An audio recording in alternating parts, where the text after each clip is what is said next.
Hello students, कैसे हैं आप? आई होप आप हेल्दी होंगे, खुश होंगे और स्ट्रेस फ्री होंगे। तो आज मैं 10th क्लास का 5th चैप्टर पढ़ाऊंगी इकोनॉमिक्स का, एनसीईआरटी की बुक का। ठीक है, 4th चैप्टर मैं ऑलरेडी पढ़ा चुकी हूँ। अगर आप पढ़ना चाहें तो प्लेलिस्ट में जाके 1st, 2nd, 3rd, 4th chapter आप देख सकते हैं। आज हम लेंगे 5th चैप्टर कंज्यूमर राइट्स। आज हम कंज्यूमर राइट्स पढ़ेंगे। ठीक है, इसके मैं 3 पार्ट करूँगी, 1st, 2nd, 3rd। थोड़ा थोड़ा करके समझाऊंगी ताकि आप लोगों को अच्छे से समझ में आ जाए। कोई भी डाउट हो तो प्लीज़ कमेंट सेक्शन में जाके आप मेरे से पूछ सकते हैं। शुरू करें, चलिए स्टार्ट करते हैं। आई होप आपको पसंद आएगा और आप इसको पढ़ते वक्त एंजॉय भी करेंगे। चलिए शुरू करते हैं। Chapter 5th 10th class NCERT. चलिए पहले देख लीजिए, ये कोलाज दे रखा है। चलिए स्टार्ट करते हैं। The collage you have seen below contains some news clippings of consumers court verdict। जो कोलाज मैंने आपको दिखाया था वो कोलाज में क्या है, क्या कंटेन करता है, कौन सी क्लिप्स? न्यूज़ क्लिप्स हैं जो कंज्यूमर्स ने कोर्ट में डाली थी। ठीक है, complaints. Why did the people go to the consumer court in these cases? लोग कंज्यूमर कोर्ट क्यों गए इन केसेस के लिए? These verdicts came about because some people persist and struggle to get justice. क्योंकि इन लोगों को जस्टिस नहीं मिला तो ये लोग कोर्ट में गए जस्टिस पाने के लिए, न्याय पाने के लिए। In what ways were they denied justice? किन तरीकों से उनको जस्टिस नहीं दिया गया? More importantly, what are the ways in which they can exercise their rights as consumers to get a fair deal from the seller when they felt they had been denied a justice treatment. अब वो बता रहे हैं कि वो कौन से तरीके हैं जिसके द्वारा कंज्यूमर अपने राइट पा सकते हैं सेलर से, जो उन्होंने उनको देने से मना किया। मान लो उन्होंने किसी सेलर से कोई चीज़ खरीदी और वो चीज़ खराब निकली, उन्होंने वापस करनी चाहिए लेकिन सेलर ने उसको लेने से मना कर दिया। जब वो मना करते हैं क्योंकि उसमें उन्होंने अपने पैसे लगाए हैं, इसलिए न्याय पाने के लिए उन लोगों को न्याय पाने के लिए कहाँ जाएंगे? कंज्यूमर कोर्ट, ताकि एक फेयर डील हो सके, उनको अपनी गुड्स का पैसा वापस मिल सके।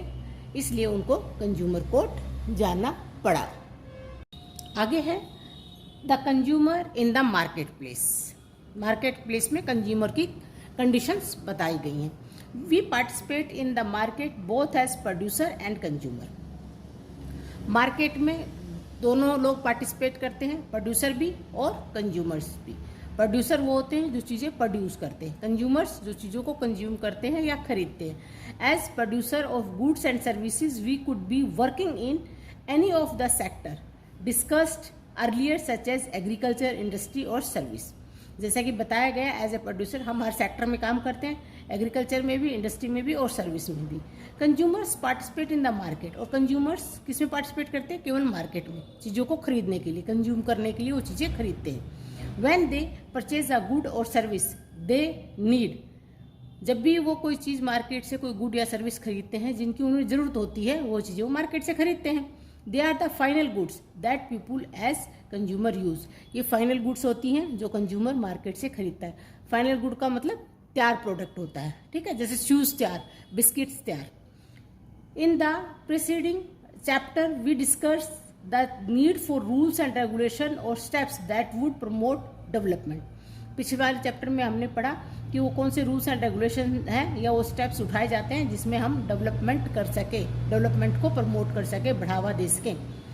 These could be for the protection of worker in the unorganized sector or to protect people from high interest rates charged by money lenders। अब वो क्या हो सकते हैं?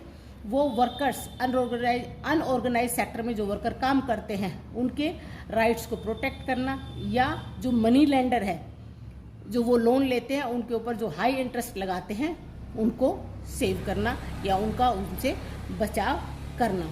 In the informal sector similarly rules and regulations are also required for protecting the environment। Informal sector में ये rules और regulation require होते हैं ताकि वो एनवायरनमेंट को प्रोटेक्ट कर सके, हेल्दी एनवायरनमेंट रख सके। क्योंकि आपको मालूम है जो इनफॉर्मल सेक्टर होता है, सेक्टर 2 टाइप्स के होते हैं। मैंने पिछले वाले चैप्टर में आप लोगों को पढ़ा दिया था, फॉर्मल और इनफॉर्मल। फॉर्मल में आ जाएंगे बैंक वगैरह, कोऑपरेटिव बैंक आ जाएंगे और इनफॉर्मल सेक्टर में मनी लेंडर, फ्रेंड्स, रिलेटिव आ जाएंगे। जब भी कोई व्यक्ति इनफॉर्मल सेक्टर से लोन लेता है तो उनको हाई रेट ऑफ इंटरेस्ट देना पड़ता है, कोई रूल्स एंड रेगुलेशंस नहीं होते, और वो उस लोन को लेने के लिए मनी लेंडर खराब ट्रिक्स अपनाते हैं। ठीक है, आगे एग्जाम्पल भी दिया गया है। For example money lenders in the informal sector, जो मनी लेंडर्स होते हैं इनफॉर्मल सेक्टर के, that you read about in chapter 3। Chapter 3 में मैंने अच्छे से एक्सप्लेन कर दिया। अगर किसी बच्चे को ये चैप्टर पढ़ना है तो 3rd चैप्टर प्लेलिस्ट में जाके पढ़ लीजिए। Various tricks to bend the borrower, मैंने बताया ना, अलग अलग तरीके की ट्रिक्स वो अपनाता है बोरोवर से ज़्यादा पैसे लेने के लिए। They could make the producer sell the produce to them at a low rate in return for timely loan. ठीक, they could make the producer sell the produce to them at the low rate in return for the timely loan. अब अगर किसी farmer ने loan ले लिया तो क्या करता है कि लो रेट पे उसको मजबूर करता है कि वो फसल उसको बेचे, क्योंकि उसको लोन पे करना है, लोन के लिए पैसे चुकाने के लिए है नहीं, क्योंकि फसल अभी बिकी नहीं है, तो वो उसकी क्रॉप ही ले लेता है कम रेट पे। They could force a small farmers like Sapna to sell her land to pay back the loan. और क्या करता है, अगर जैसे हमने सपना का एक एग्जाम्पल पढ़ा था, उसने अपनी क्रॉप उगाने के लिए किसी मनी लेंडर से पैसे उधार लिए थे, वो चुका नहीं पा रही थी, तो उसको फोर्स करता है कि अगर वो पैसे नहीं चुका रही तो अपनी ज़मीन उसको बेच दे। Similarly many people who work in the unorganised sector have to work at a low wages and accept conditions that are not fair and are also often harmful to their health. और unorganised sector में जो लोग काम करते हैं उनको मजबूर किया जाता है कि लो वेजेस, सरकार ने एक वेज बताई है कि मिनिमम इतनी मिलनी चाहिए, लेकिन जो मनी लेंडर्स हैं वो क्या करते हैं, लो वेजेस पर उनको काम करने के लिए मजबूर करते हैं, और उनके हेल्थ कंडीशन भी उसमें अच्छी नहीं होती, मतलब एनवायरनमेंट अच्छा नहीं होता जिसमें उनकी हेल्थ का ख्याल रखा जाए। टू प्रिवेंट सच एक्सप्लॉयटेशन, इन एक्सप्लॉयटेशन को प्रिवेंट करने के लिए we have talked of rules and regulations, हमें रूल्स एंड रेगुलेशन के बारे में बात करनी पड़ेगी फॉर देयर प्रोटेक्शन, उनके प्रोटेक्शन के लिए। There are organisations that have struggled for long to ensure that these rules are followed. बहुत सारे ऑर्गेनाइजेशंस हैं जो इसके लिए स्ट्रगल कर रहे हैं ताकि ये रूल्स और रेगुलेशंस फॉलो हों। Likewise rules and regulations are required for the protection of the consumer in the marketplace. Rules और रेगुलेशंस किसके लिए भी चाहिए, कंज्यूमर्स के लिए जो मार्केट में है। Individual consumer often find themselves, sorry road पे घर है आवाज आ रही है। Individual consumers often find themselves in a weak position, कई बार जो इंडिविजुअल कंज्यूमर होता है मार्केट में अपने आप को एक वीक पोजिशन में पाता है। ठीक है, wherever there is a complaint regarding a good or service that had been bought, the seller tries to shift all the responsibility on the buyer. जब भी कोई कंज्यूमर वो कंप्लेंट करता है किसी गुड और सर्विस के बारे में, तो जो सेलर होता है वो सारी रिस्पॉन्सिबिलिटी बायर के ऊपर डाल देता है कि तुमने देख के क्यों नहीं लिया, ठीक है, तुम कहीं और से खरीद सकते हो। हाँ, the position usually is if you didn't like what you boat please go elsewhere, अगर जो तुमने खरीदा है तुम्हें पसंद नहीं आ रहा तो कहीं और से जाके खरीदो। As if the seller has no responsibility once a sale is completed, seller की कोई रिस्पॉन्सिबिलिटी नहीं होती एक बार अपनी चीज को बेचने के बाद। The consumer movement as we shall discuss later is an effort to change this situation. अब ये कंज्यूमर मूवमेंट क्यों किया गया है कि कंज्यूमर की ये कंडीशन को चेंज करने के लिए, ताकि अगर वो खराब चीज़ खरीद चुका है तो उसको वो चीज़ या तो बदले में दूसरी अच्छी चीज़ मिले या उसके पैसे उसको वापस मिले। Exploitation in the market place happens in various ways. अब एक्सप्लॉयटेशन जो है मार्केट प्लेस में अलग अलग तरीके से होता है। For example, sometimes trader indulge in their trade practice such as when shopkeepers were less than what they should, or when traders add charges that were not mentioned before, or when adulterated or defective goods are sold. कैसे exploitation होता है, अलग तरीके। Sometime trader क्या करता है, unfair trade practice use करता है, और शॉपकीपर क्या करता है, जैसे कम तोल देता है, मान लो चीज़ है 500 ग्राम लेनी है, आधा किलो लेनी है, 400 ग्राम दे दी। और क्या करता है वो मेंशन नहीं करता है चीज़ कितने की होगी।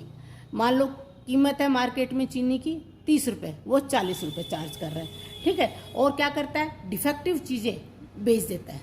और एक बार वो चीज़ बेच देता है, डिफेक्टिव चीज़ या कम तोल के या ठीक प्राइस ना लेके, मतलब ज़्यादा प्राइस ले लेना, क्योंकि एमआरपी उसमें मेंशन नहीं होता, वो ज़्यादा ले लेता है मार्केट से।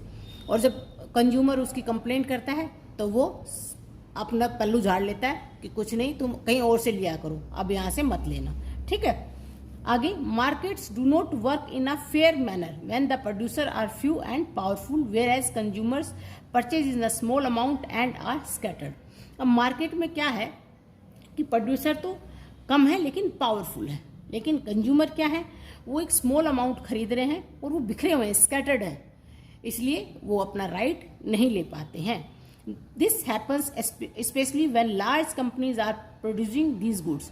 जब बड़ी कंपनी ये चीज़ें बेच रही हैं तो यहाँ कंज्यूमर हेल्पलेस हो जाता है, वो कुछ भी नहीं कर पाता है, ठीक है।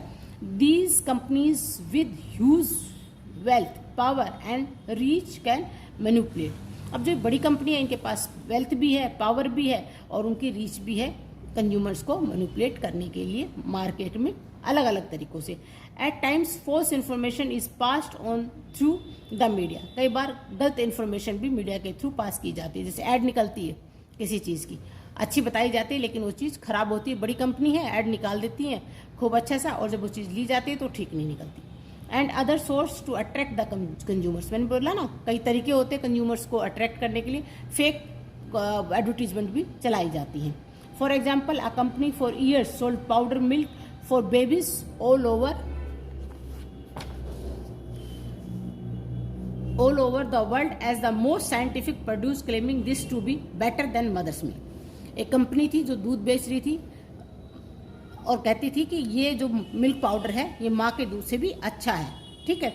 It took years of struggle before the company was forced to accept. बहुत समय लगा कंपनी को ये मनवाने के लिए कि it had been making false claim, क्योंकि ये गलत क्लेम कर रही है, माँ का दूध बेस्ट होता है। Similarly, a long battle had to be fought with court cases to make cigarette manufacturing companies accept that their product could cause cancer. Hence, there is a need for rules and regulation to ensure protection for consumer. अब cigarette का example दिया गया है, manufacturing company को ये accept कराने के लिए भी बहुत टाइम लगा कि ज़्यादा अगर सिगरेट पियोगे तो कैंसर हो सकता है, हेल्थ के लिए इंजूरियस है। इसीलिए कंज्यूमर के राइट्स को प्रोटेक्ट करने के लिए रूल्स एंड रेगुलेशन की बात की गई है कि ये जरूरी है। चलिए आगे बढ़ते हैं। Consumer movement. अब कंज्यूमर मूवमेंट क्या है? The consumer movement rose out of dissatisfaction of the consumers as many unfair practice were being indulged in by the seller. अब कंज्यूमर मूवमेंट क्यों खड़ा हुआ? डिससेटिस्फैक्शन था कंज्यूमर्स का, जो सेलर हैं वो अनफेयर प्रैक्टिस यूज कर रहे थे, ठीक है। There was no legal system available to consumer to protect them. कोई भी लीगल सिस्टम नहीं था जो कंज्यूमर्स के राइट्स को प्रोटेक्ट कर सके from exploitation in the market place में जो उनका एक्सप्लॉयटेशन हो रहा था। For a long time when a consumer was not happy with a particular brand, product और shop, he or she generally avoided buying that brand product or would stop purchasing from that shop। अब पहले क्या होता था, अगर किसी consumer को कोई ब्रांड या प्रोडक्ट अच्छा नहीं लगा या खराब था तो क्या करते थे, एक बार ले लिया, बाद में अवॉइड कर दिया कि उसको खरीदेंगे नहीं या उस शॉप से नहीं खरीदेंगे जो खराब प्रोडक्ट बेच रही है। It was presumed that it was the responsibility of consumer to be careful while buying a commodity or service।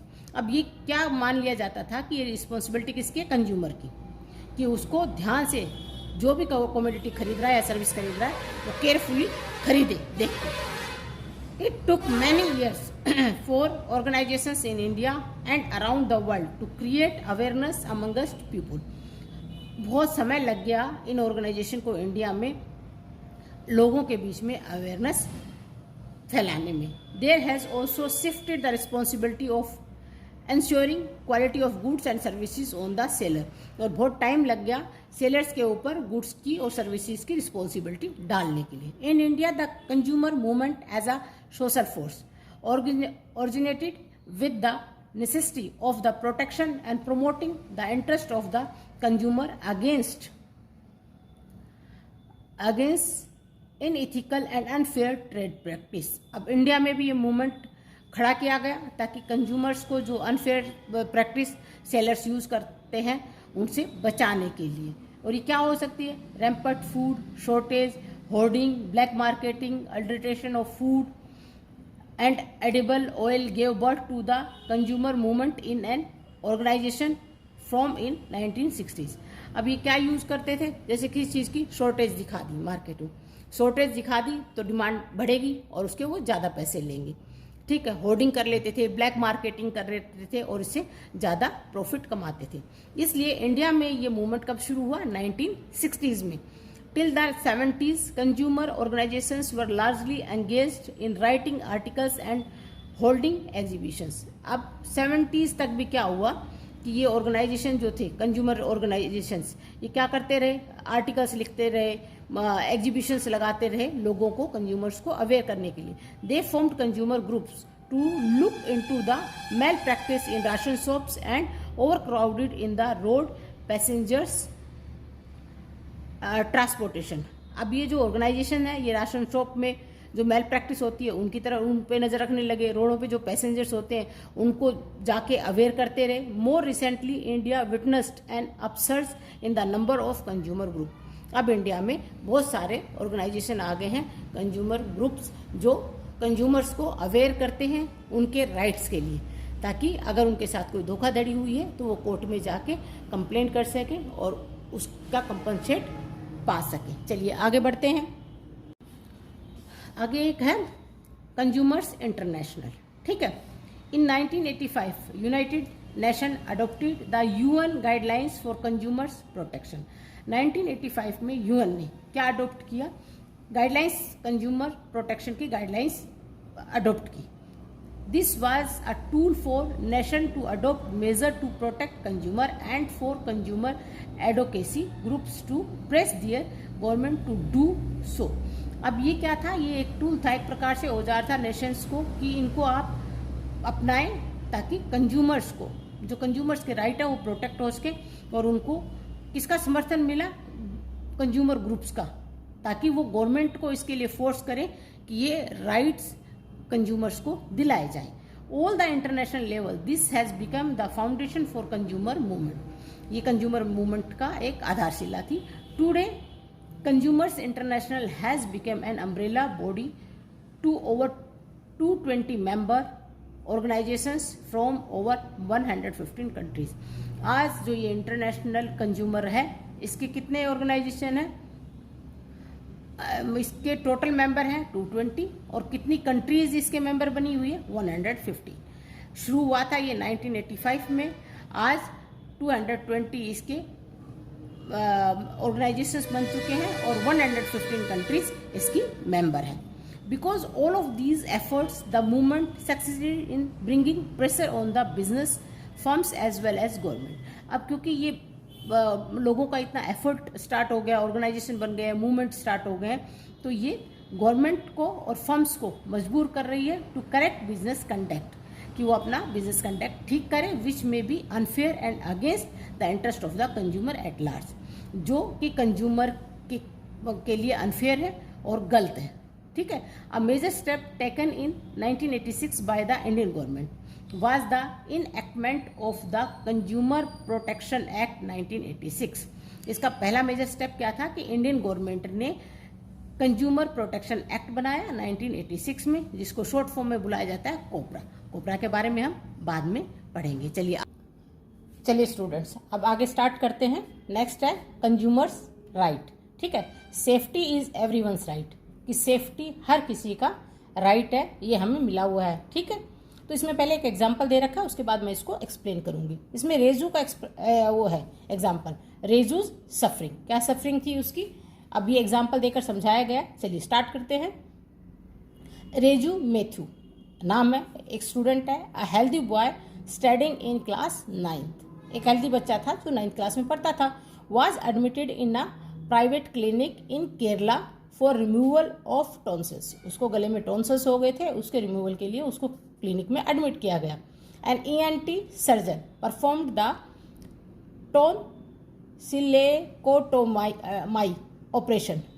Tonsils का ऑपरेशन होता है टॉन्सिलेक्टोमाई करके, ठीक है। तो सर्जन था, उसने उसका ऑपरेशन किया प्राइवेट क्लिनिक में, ठीक है। आगे और क्या किया, ऑपरेशन किया तो अंडर जनरल एनेस्थीसिया, उसको जनरल एनेस्थीसिया दिया गया ताकि पेन ना हो। As a result of improper anaesthesia, Reju's showed symptoms of some brain abnormalities because of which he was crippled for life। अब उसने क्या किया, ENT स्पेशलिस्ट जो सर्जन था, उसने गलत एनेस्थीसिया रेजू को दे दिया, जिसकी वजह से कौन से सिम्टम्स आने लग गए उसकी बॉडी में, अबनॉर्मलिटीज के, और वो लाइफ के लिए जद्दोजहद करने लगा बच्चा। His father filed a complaint in the state consumer dispute redressal commission claiming compensation of ₹5 lakh for medical negligence and deficiency। अब उसके जो फादर थे रेजू के, उन्होंने स्टेट कंज्यूमर जो डिस्प्यूट कोर्ट होता है वहाँ पे रिड्रेसल कमीशन है, वहाँ पे कितना क्लेम किया कंपनसेशन, 5 लाख कि मेडिकल नेग्लिजेंस हुआ है जिसकी वजह से उसके बच्चे की यह हालत हुई है। In service the state commission saying that the evidence was not sufficient. अब कमीशन ने क्या कहा कि जो उसने एविडेंस दिए थे वो सफिशिएंट नहीं है, पर्याप्त नहीं है, डिसमिस्ड इट, और उसको डिसमिस कर दिया। अब क्या किया, Reju's father appealed again in the national consumer dispute redressal commission located in New Delhi. Kerala के थे, फिर उसके फादर को क्या करना पड़ा, जो न्यू दिल्ली का वो है national consumer dispute redressal commission, वहाँ पे फिर से कंप्लेंट लिखनी पड़ी। The national commission after looking into the complaint, national commission ने उसकी कंप्लेंट को देखा और held the hospital responsible for medical negligence and directed it to pay the compensation. क्या पाया कि जो हॉस्पिटल है उसकी नेग्लिजेंस की वजह से रेजू की यह हालत हुई है और हॉस्पिटल को रेजू को कंपनसेशन देना पड़ेगा। इस तरह उन्होंने कंपनसेशन लिया, ठीक है। अब इसको आगे पढ़ते हैं। Reju's suffering shows how a hospital due to negligence by the doctor and staff in giving anesthesia crippled a student for life। क्या देखा आपने कि एक स्टाफ की वजह से जिन्होंने एनेस्थीसिया दिया, एक बच्चा जो सिर्फ 9th क्लास का था उसको लाइफ के लिए क्रिपल करना पड़ा, ठीक है।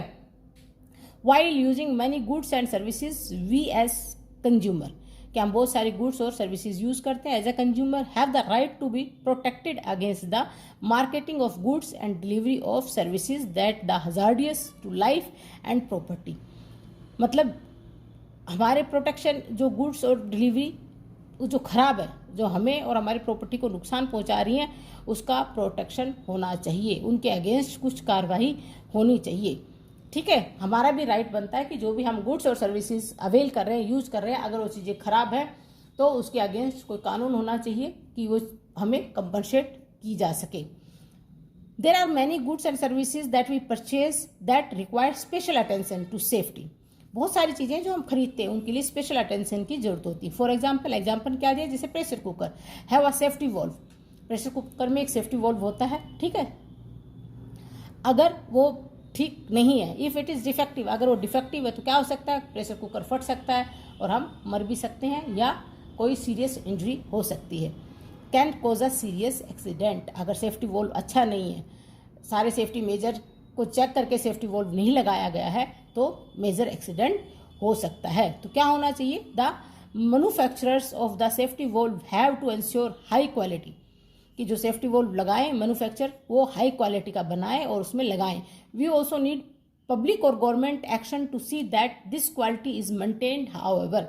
और हमें और क्या चाहिए कि जो गवर्नमेंट है वो इसकी तरफ अटेंशन रखे कि उसकी क्वालिटी मेंटेन हो, किसकी, सेफ्टी वॉल्व की। सेफ्टी वॉल्व या प्रेशर कुकर जब भी बनता है तो उसको अच्छे से चेक किया जाए कि उसका सेफ्टी वॉल्व अच्छा लगा है, ताकि लोगों की लाइफ के साथ कोई खिलवाड़ ना हो, ठीक है। We do find bad quality products in the market because the supervision of these rules is weak and the consumer movement is also not strong enough। हम क्या पाते हैं कि मार्केट में सुपरविजन वीक है, ठीक है, और कंज्यूमर मूवमेंट भी ज़्यादा स्ट्रॉन्ग नहीं है। इस वजह से हमें अच्छी चीज़ें मार्केट में नहीं मिल पाती हैं और जिसकी वजह से बहुत सारे एक्सीडेंट या कोई कंज्यूमिंग आइटम होता है उसको खाने से भी हेल्थ पे इफेक्ट पड़ सकता है। तो हमारा एक तो सुपरविज़न बहुत स्ट्रॉन्ग होना चाहिए गवर्नमेंट का, खाने की चीज़ें या वैसे जैसे प्रेशर कुकर का एग्जांपल दिया है, इनके सुपरविज़न स्ट्रॉन्ग होने चाहिए, सारे रूल और रेगुलेशन फॉलो किए जाने चाहिए। और दूसरा जो कंज्यूमर्स हैं वो भी थोड़े स्ट्रॉन्ग होने चाहिए, ताकि कोई उनके साथ ऐसे ख़राब चीज़ होती है, ख़राब चीज़ मिल गई है, उसके अगेंस्ट वो जा सके। तो ये सब चीज़ें हमें ध्यान में रखनी पड़ेंगी। आई होप समझ में आ गया होगा कि सेफ्टी इज़ एवरीवन्स राइट, कि हर एक का राइट है कि सेफ्टी मेजर रखे जाए। ठीक है, चलिए आगे बढ़ते हैं।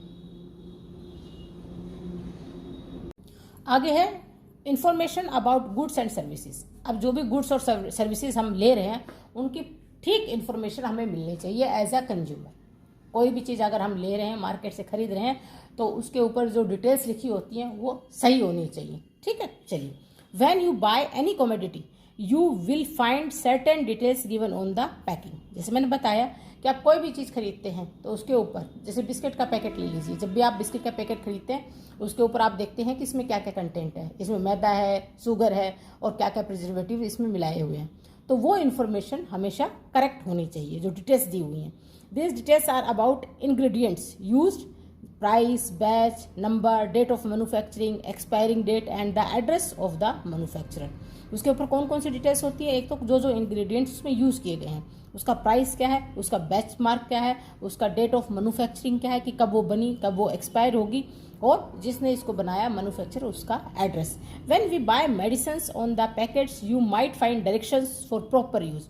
जब आप कोई मेडिसिन भी लेते हो, जब पैरासीटामोल का आपने पैकेट लिया, उसके ऊपर बाहर लिखा होता है डायरेक्शन फॉर प्रॉपर यूज़। वो बताते हैं कि विदाउट फिजिशियन की सलाह के ये दवाई ना ली जाए। कोई भी मेडिसिन लेते हैं उसमें भी उसकी मैन्युफैक्चरिंग डेट होती है, ठीक है, उसकी एक्सपायरी डेट होती है, उसमें क्या क्या कंपोनेंट्स हैं वो लिखे होते हैं। ठीक, and the information relating to side effects and risk associated with usage of the medicine. और उस पर क्या लिखा होता है कि उसके साइड इफेक्ट्स क्या हैं और क्या रिस्क है उस मेडिसिन को लेने से। ठीक है, जैसे हम आजकल बीपी की दवाई ले रहे हैं, तो बीपी की दवाई के ऊपर ये लिखा होता है कि आप जब बीपी की दवाई ले रहे हैं तो बीपी तो ठीक हो रहा है, लेकिन उसके साइड इफेक्ट और बॉडी में क्या क्या हो सकते हैं। Got it.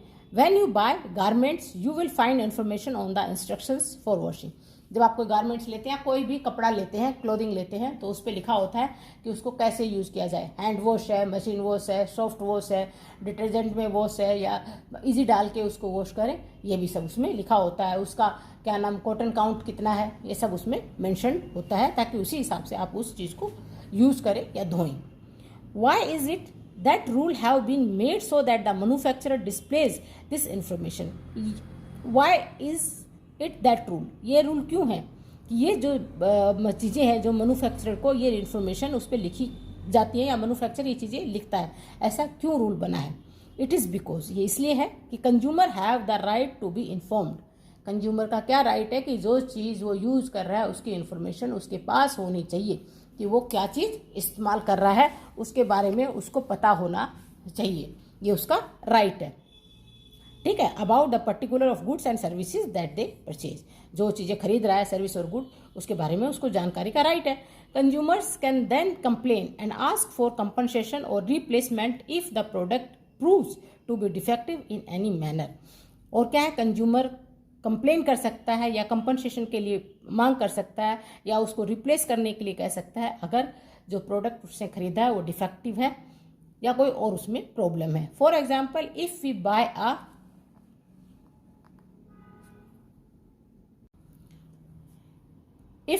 a product and find it defective well within the expiry period, we can ask for replacement। अगर हम पाते हैं कोई चीज़ हमने खरीदी है और हम पाते हैं कि वो उसकी एक्सपायरी डेट हो गई या वो डिफेक्टिव है, ठीक है, तो हम उसको रिप्लेस करने के लिए कंपनसेशन की मांग कर सकते हैं। If the expiry period was not printed, अगर एक्सपायरी पीरियड भी प्रिंटेड नहीं है,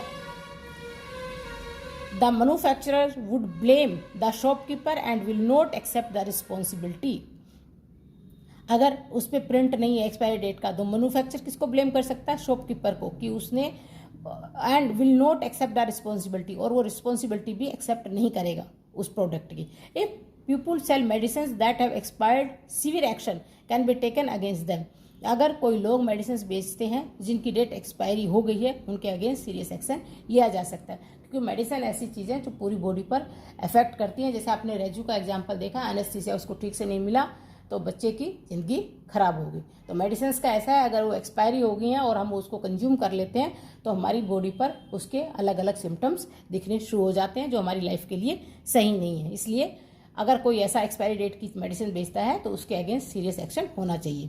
Similarly, one can protect and complain if someone sell a good at more than the printed price on the packet. This is indicated by MRP, maximum retail price. In fact, the consumer can bargain with the seller to sell at least less than the MRP. अब क्या होता है कि हर एक product पे आपने देखा होगा MRP लिखा होता है। MRP का क्या होता है? मैक्सिमम रिटेल प्राइस, कि ज़्यादा से ज़्यादा आप ये प्राइस कंज्यूमर से ले सकते हो। अगर प्राइस से ज़्यादा, MRP से ज़्यादा कोई सेलर लेता है तो आप वो चीज़ नहीं लेना, या आप मना कर सकते हो कि MRP से ज़्यादा पैसे मैं नहीं दूंगा। और कंज्यूमर क्या कर सकता है? MRP से कम प्राइस पे भी उस चीज़ को लेने के लिए बार्गेन कर सकता है। मान लो 10 रुपये की चीज़ हम कहेंगे भैया 9 रुपये में दे दो या 8 रुपये में दे दो। ये बार्गेन का आप मार्केट में कर सकते हो और आप मोस्टली करते भी हैं। ठीक है, मैं तो करती हूँ, आप लोग बताइए आप करते हैं या नहीं, लेडीज स्पेशली। ठीक है, हम माएँ करती हैं, मार्केट जाते हैं 10 रुपये की चीज़ है तो भी 1 रुपये बचाने के चक्कर में रहते हैं कि MRP 10 रुपये लिखा है तो हम कहेंगे नहीं नहीं भैया 9 रुपये का दे दो। पहले तो 8 रुपये बोलेंगे, 8 रुपये में नहीं मानेगा तो हम कहेंगे चलो 9 रुपये में दे दो। ठीक है, तो ये बार्गेनिंग भी हम मार्केट में कर सकते हैं। In recent times the right to information has been expanded to cover various service provided by the government. आज के समय में क्या होगा? The right to information has be expanded, जो राइट टू इन्फॉर्मेशन है वो एक्सपेंड हो गया है और भी कई सर्विसेज में गवर्नमेंट ने हमें प्रोवाइड किया है। इन अक्टूबर 2005 का एग्जाम्पल दिया है, the government of India enacted a law popularity known as RTI, Right to Information Act, which ensure its citizen all the information about the functions of government departments. अब RTI एक department खुल गया है जिसका full form क्या है? Right to information. 2005 अक्टूबर में ये आया है।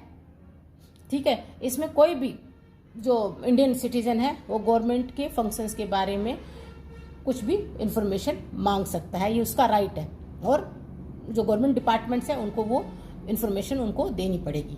The effect of the RTI act can be understood from the following case. अब ये एक केस है नीचे दिया हुआ है, इसमें आप राइट टू इन्फॉर्मेशन का एग्जाम्पल पढ़ेंगे।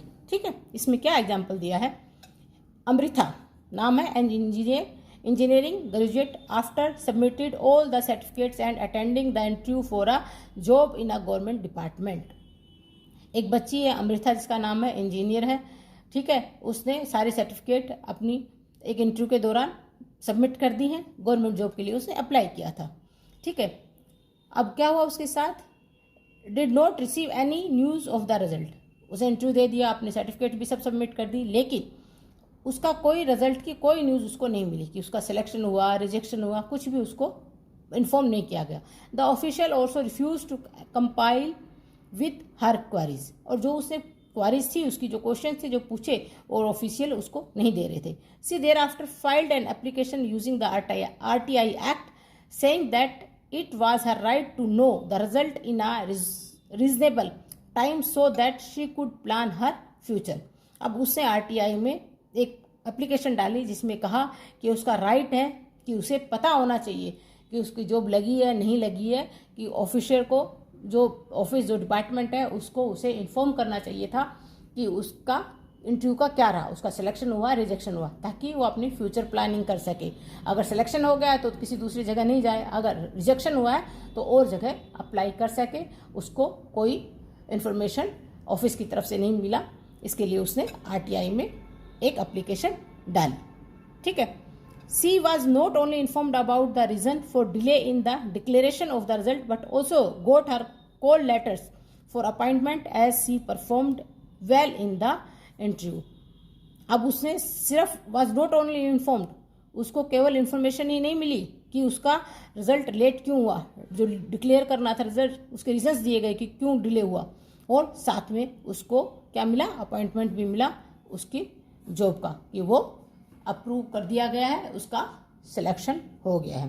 तो जितने भी गवर्नमेंट डिपार्टमेंट है, अगर किसी को भी किसी भी डिपार्टमेंट से रिलेटेड कोई भी इन्फॉर्मेशन चाहिए तो आप आरटीआई जा सकते हैं और उस ऑफिस या डिपार्टमेंट के बारे में कोई भी जानकारी आप जानना चाहें तो वो मांग सकते हैं। ये हमारा राइट है और जिस भी डिपार्टमेंट में आप जाके इन्फॉर्मेशन मांगोगे उसको वो इन्फॉर्मेशन आपको देनी पड़ेगी। चलिए आगे बढ़ते हैं। अगला है a refund. When choice is denied, जब आपकी चॉइस डिनाई की जाए तो आप उसका रिफंड ले सकते हैं। ये भी एक केस लिखा गया है। Abby Remy, a student of Ansari Nagar, joined a 2-year course at a local coaching institute for professional courses in New Delhi. एक बच्ची है अभिरामी, स्टूडेंट है कहाँ की, अंसारी नगर की। उसने ज्वाइन किया दिल्ली में एक प्रोग्राम, ठीक है, प्रोफेशनल कोर्स को उसने ज्वाइन किया। At the time of joining the course she paid the fee of 61,020 rupees as lump sum for the entire course for 2 years। 2 years का कोर्स था जिसमें उसने 61,020 रुपीज पूरा अमाउंट पे कर दिया कोर्स के लिए। However she decide to opt out of the course at the end of 1 year as she found that the quantity of teaching was not up to mark. अब उसने 1 साल के अंदर ही ये डिसाइड कर लिया कि जैसी उसको कोचिंग चाहिए थी वो कोचिंग उसको यहाँ नहीं मिल रही है और उसने विड्रॉ करने का सोच लिया। 2 साल का कोर्स था, उसने 1 साल के अंदर सोचा कि ये ठीक से मुझे नहीं पढ़ा रहे हैं या कोचिंग अच्छी नहीं लग रही है, जैसा वो चाहती थी वैसा नहीं है, तो उसने उसको विड्रॉ करने का सोचा। When she asked for refund of the fee for 1 year it was denied to her.